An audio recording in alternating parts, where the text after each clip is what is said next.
tey dañu ñëw si le rhumatisme articulaire aigu muy une infection à streptocoque doomu jàngoro bi koy causé streptocoque lañ koy wax muy lu doy waar nag ndax bu la jàppee liñ koy gën a ràññeele mooy sa tàngooru yaram ni muy yokkoo muy fièvre bi nay dem ba 39 degré léeg-léeg mu ëpp ko nay jàpp articulation yi yu mel ni oom bi yu mel ni conc bi yu mel ni kostan bi yu mel ni tibu jarab dinay indi tàngoor ak di lakk di xonk articulation bi kon loolu bokk na si mandarga yi ñuy xàmmee rhumatisme articulaire aigu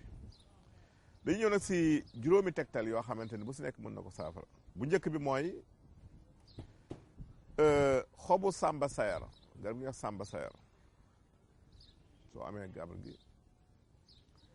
xob bi ngay jël nga baxal ko ba sa yaram ñime ko nga koy dampe yaram bi articulation yi fi muy met danga koy dampe si kàttan yàlla daf koy setal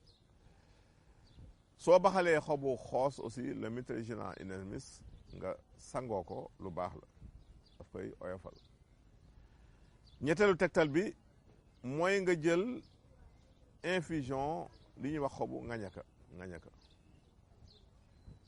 le combretum velutinum boo amee ngañaka boobu sa loxo ba mu fees da nga koy baxal si litre ndox su ko defee nga segg ko di ko naan par genn wàll kaas boo ndékkee boo añee bool tegtal bi si topp mooy reenu xoos reenu sexaw reenu keng xoos ak sexaw keng mooy le Flugea virosa wala le Flugea microcarpa mooy noobu gën a bees microcarpa soo amee ñett yooyu muy xoos bi muy le mitragyna inermis di sexaw bi muy le combretum micratum di keng bi mooy le Flugea microcarpa wala Flugea virosa bu ne ñetti leen nga baxal ko si litre ndox di ko naan par genn wàll kaas boo ndékkee boo añee boo dara gën ko aw si rhumatisme articulaire aigu boobu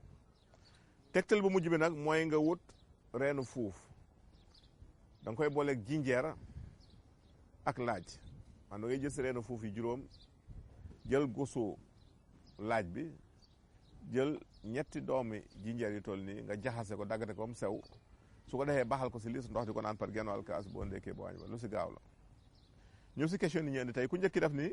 moom daal saan moo ko sonal saan nag tegtal yi bari na trop tegtal yi bari na mais li ñuy wax la euphorbia balsamifera muy salaan reenam moo si gën a gaaw utal juróomi reen yi nga baxal ko si litre ndox su dee xale kaasu ataay la si naan bu dee mag genn wàll kaas mag si kàttan yàlla dina tàggoo saan bu mujj bi kii immaturé lay laaj maanaam ki nga xam ne dafay saw muy ànd ak deret li si gën a gaaw mooy xobu mbal la euphorbia hirta tibbal si xob bi sa loxo ba mu fees nga baxal ko si litre ndox 5 minutes nga segg ko di ko naan par genn wàll kaas boo ndékkee boo añee si kàttan yàlla di nga tàggoo loolu di hématurie mooy ñi nga xam ne dañuy tuur ndox day ànd ak deret léeg-léeg ñun tàggu fii leen jox naan di seen émission yi gërëm jërëjëf